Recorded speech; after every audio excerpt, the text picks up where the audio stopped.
Today I plan to do a pearl pour. I have my paints very thin.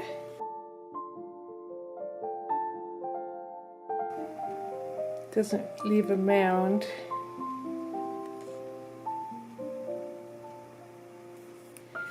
And my pouring medium consists of 2 parts Floetrol, 1 part Creative Inspirations pouring medium and varnish, to 1 part paint, and lots of water.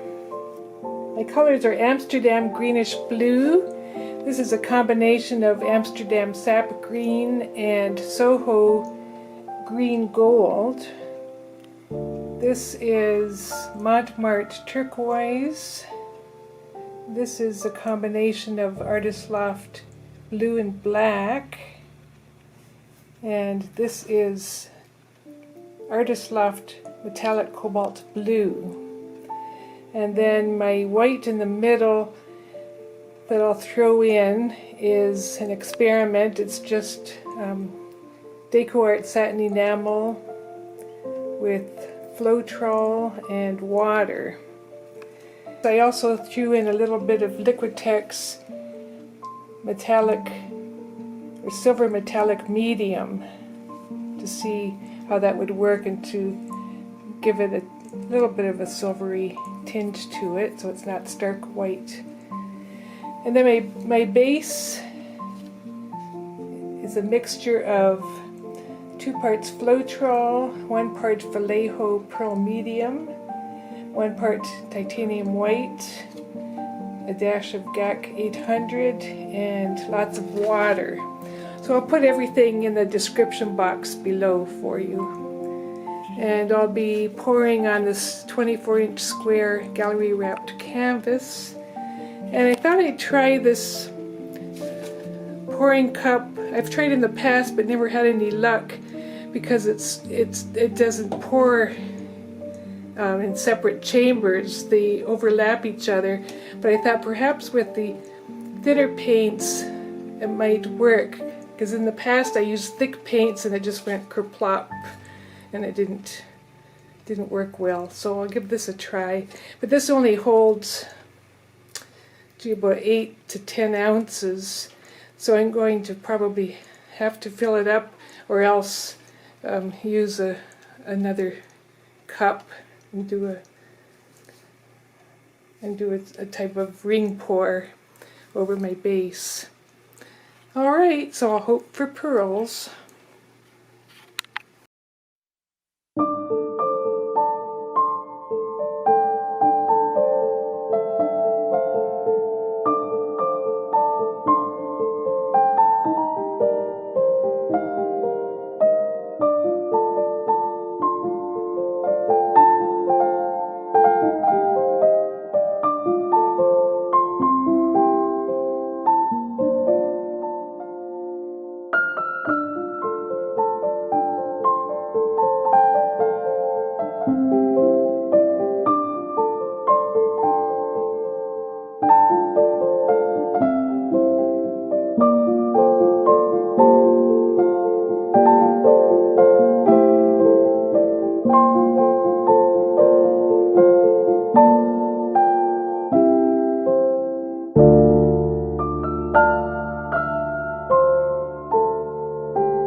Thanks for watching. Don't forget to like and subscribe below.